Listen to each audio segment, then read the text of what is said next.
Yes! Max Africa, créateur de performance.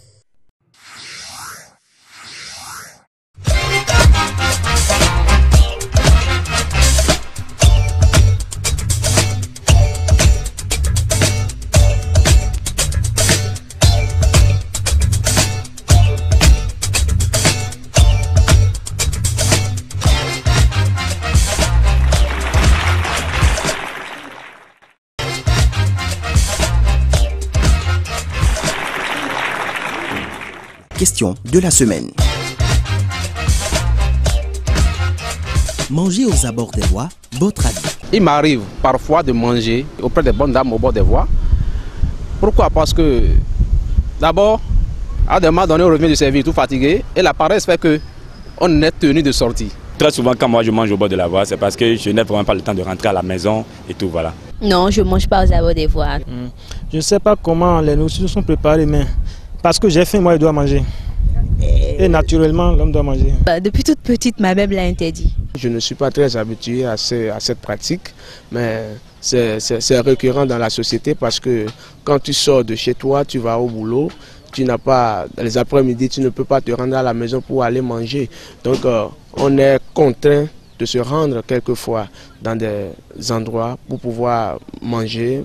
Mais quand on sort, on essaie de voir quand même, d'étudier un peu l'environnement de là où tu es allé manger. Quand je rentre dans le restaurant, je vois des mouches là, je ne mange plus, je fais demi-tour automatiquement. Quand je vois des mouches sur la table, je ne mange pas.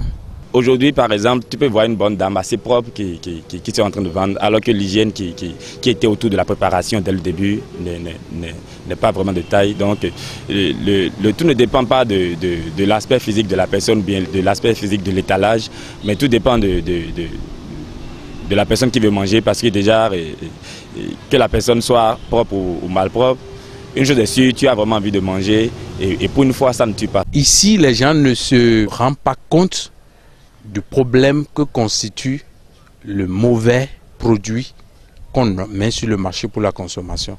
Des fois, quand on mange les bonnes dames, ce ne sont pas bien. Des fois, on leur fait la reproche. Des fois, on ne revient plus. Et il peut arriver aussi qu'il y ait un peu trop de sel, trop d'huile. Voilà, on essaye de faire comprendre ça à la dame, mais d'une manière très respectable. Maman, aujourd'hui, votre pâte a ça, trop de sel, trop d'huile. Donc. Mais elles essayent de comprendre, sauf les dames qui aiment les protocoles, qui vont dire cette fille elle est impolie ou bien ce monsieur il n'est pas bien. Il y a beaucoup de glutamate, les produits utilisés, tu n'es pas sûr de ça. Et il y a la mouche, l'environnement. Vous voyez, il y a des tas d'odieux à côté, mais la bonne dame fait son repas, que tout le monde vient manger. Pour cette dame, je dirais juste, il faudrait que l'hygiène soit vraiment, parce que non seulement elles sont en train de préparer pour la population béninoise, mais c'est de cette même manière que d'autres personnes sont en train de préparer, soit pour le mari ou pour les enfants à l'école et tout. Donc le soin qu'elles veulent vraiment que ces gens qui préparent pour autrui puissent porter à la nourriture, j'aimerais bien qu'elles aussi, elles puissent apporter ces soins-là. Voilà. Mais il revient maintenant à celui-là, c'est-à-dire qui se trouve dans cette condition d'aller manger au bord des voies, de faire attention, de voir comment c'est qu'il faut manger pour ne pas se rendre malade. Ce que moi je conseillerais personnellement à ceux qui s'adonnent à cette pratique, c'est de vraiment vérifier là où ils vont manger, si l'hygiène est respectée. Parce que moi personnellement, s'il m'arrive pas un moment de m'adonner à ça, d'aller manger quelque part, au moins j'ai quelques principes que je vérifie. Si la personne répond à ces normes, je m'assois, je mange. Peut-être une dame qui vend déjà 3 différents repas, et je la vois seule au niveau en train de vendre.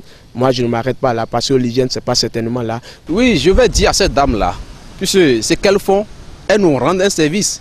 Par exemple, celui qui revient du service tout fatigué ne peut pas aller dormir comme ça sans rien manger, quand même il lui revient d'aller chercher quelque chose et mettre sous les dents. Mais cette bonne dame n'a quand même commencé par penser à l'hygiène et commencer par aussi faire attention à tout ce qu'il faut mettre dans leur préparation pour servir au public. Entretenir leur restaurant et bien faire, bien préparer le mets. Que ça ne nous donne pas des maladies après avoir mangé.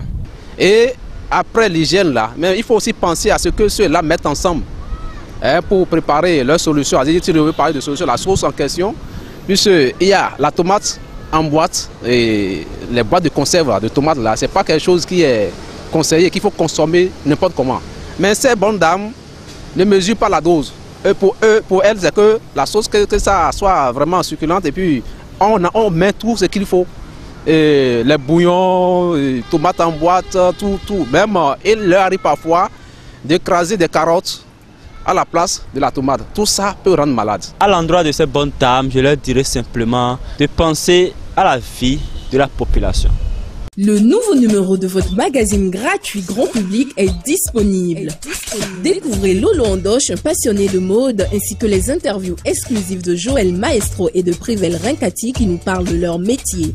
Vivez ou revivez en images les JTEX 2016 et le lancement de la collection Fontex Fashion. Décryptez l'actualité avec le dossier du mois sur les concours à polémique. Et enfin, appréciez la BD de Cro-Magnon et les bonnes adresses.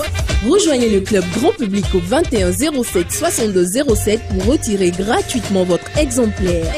Grand public nous ressemble et nous rassemble.